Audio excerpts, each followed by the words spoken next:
নমস্কার বন্ধুরা, cooking queen বেঙ্গলিতে আপনাদের সবাইকে স্বাগত জানাই। আজকে আমি আপনাদের সঙ্গে বাঁধাকপি বাটার রেসিপি শেয়ার করব। রুটি হোক বা পরোটা, আবার গরম গরম ভাতের সঙ্গেও খেতে ভীষণই ভালো লাগে। বাঁধাকপি বাটা বানানোর জন্য একটা ছোট সাইজের বাঁধাকপি ভালো করে ধুয়ে কুচিয়ে নিয়ে কড়াইয়ের মধ্যে নিয়ে নিলাম। এর মধ্যে দিয়ে দিচ্ছি 2 বাটি জল।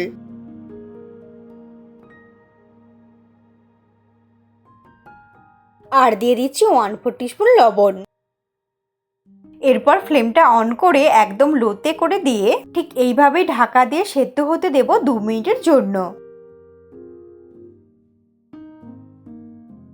2 মিনিট পরে খুব ভালো করে এখন লবণ আর জলটাকে বাঁধাকপির সঙ্গে এইভাবে নাড়াচাড়া করে মিশিয়ে নেব। যেহেতু লবণ দিয়েছি তাই বাঁধাকপি থেকে কিছুটা জল বেরোবে। খুব ভালো করে মিশিয়ে নিয়ে লো ফ্লেমে রেখেই আবারও ঢেকে দেব 4 মিনিটের জন্য। 4 মিনিট হয়ে গেছে। বাঁধাকপির মধ্যে জলটা অনেকটাই শুকিয়ে গেছে আর বাঁধাকপিটাও অনেকটাই নরম হয়ে গেছে। এর থেকে বেশি সেদ্ধ করার প্রয়োজন নেই। এরপর ফ্লেম আপ করে মিক্সির বড় জারটার মধ্যে বেটে নেওয়ার জন্য সমস্ত বাঁধাকপিটা নিয়ে নিলাম। যদি একটু বেশি মনে হয় তাহলে অল্প অল্প করে দিয়ে দুবার বেটে নিতে পারেন। জারের ঢাকনাটা বন্ধ করে একদম হালকা করে একটু ঘুরিয়ে নেব। আমি একদম জল ছাড়াই বেটে নিচ্ছি। বাটার সময় যদি প্রয়োজন হয় অল্প একটু জল ব্যবহার করতে পারেন। খুব বেশি মসৃণ করে বাটবার প্রয়োজন নেই। কোনো রকম জল ছাড়াই ঠিক এইরকম ভাবে বেটে নিলাম। এরপর কড়াই গরম করে নিয়ে নেব 3 টিস্পুনের মতো সর্ষের তেল। তেল ভালো মতো গরম হয়ে গেলে একটা শুকনো লঙ্কা 2 টুকরো করে দিয়ে দিলাম।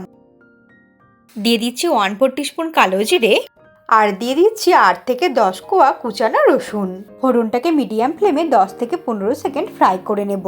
10 থেকে 15 সেকেন্ড ভালো করে ভেজে নেওয়ার পর ফ্লেমটাকে মিডিয়ামে রেখেই এর মধ্যে দিয়ে দিচ্ছি 2টো মিডিয়াম সাইজের কুচিয়ে নেওয়া পেঁয়াজ। পেঁয়াজগুলোকে লম্বা লম্বা পাতলা করে কুচিয়ে নিয়েছিলাম। পেঁয়াজটা দিয়ে 2 মিনিটের মতো নাড়াচাড়া করে হালকা লাল করে ভেজে নেব।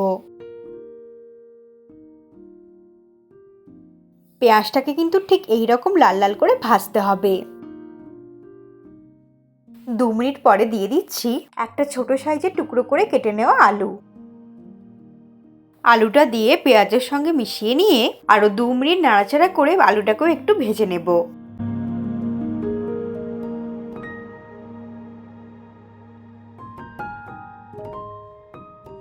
আলুটা একটু ভাজা ভাজা হয়ে যাওয়ার পর দিয়ে দিচ্ছি হাফ বাটি ফ্রেশ মটরশুঁটি। এরপর দিয়ে দিচ্ছি একটা বড় সাইজের টমেটো কুচি। টমেটোর বীজগুলো কিন্তু ফেলে দিয়েছি। টমেটো আর মটরশুঁটি দিয়ে ভালো করে নাড়াচাড়া করে মিশিয়ে নিয়ে তারপর এর মধ্যে দিয়ে দেব হাফ টিস্পুন হলুদের গুঁড়ো। এরপর দিয়ে দিচ্ছি 1/4 teaspoon Kashmiri red chilli powder. জিরের গুঁড়ো দিয়ে দিলাম 1/4 টিস্পুন। হাফ টিস্পুন দিয়ে দিচ্ছি লবণ। বাঁধাকপি সেদ্ধ হওয়ার সময়ও কিন্তু লবণ দিয়েছিলাম। দিয়ে দিলাম একদম অল্প পরিমাণে আদার পেস্ট আর দিয়ে দিলাম 2টো কুচানো কাঁচা লঙ্কা। এইবার সমস্ত কিছুকে মিশিয়ে নিয়ে মশলাটাকে খুব ভালো করে কষিয়ে নিতে হবে। প্রায় 1 থেকে 2 মিনিট সবকিছুকে খুব ভালো করে কষিয়ে নিলাম।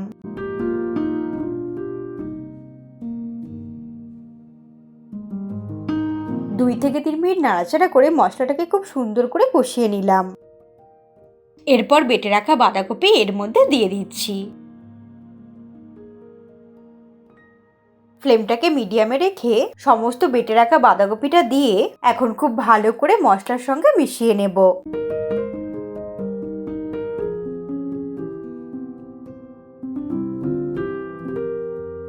বাঁধাকপিটাকে মশলার সঙ্গে মেশাতে মেশাতে নাড়তে নাড়তে রান্নাটা করতে থাকবো।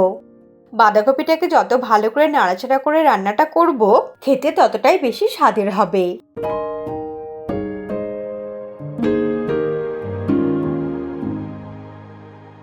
এইভাবে নাড়তে নাড়তেই কিছুক্ষণ রান্নাটা করব যাতে বাঁধাকপির জলটা অনেকটাই শুকিয়ে আসে।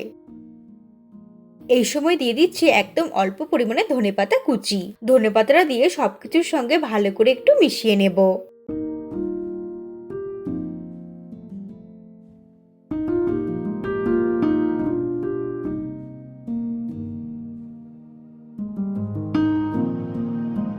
আমি এখানে কোনো রকম জলের ব্যবহার করলাম না। সবকিছুকে ভালো করে মিশিয়ে নিয়ে ফ্লেমটাকে একদম লোতে করে দিয়ে 10 মিনিটের জন্য ঢেকে দেব। আর মাঝে মাঝে কিন্তু নেড়ে দিতে হবে, না হলে কিন্তু লেগে যেতে পারে। 10 মিনিট হয়ে গেছে, আমি মাঝখানে দুবার একটু নেড়েও দিয়েছিলাম। এটা প্রায় হয়েই এসেছে, আবারও একটু নাড়াচাড়া করে দেব।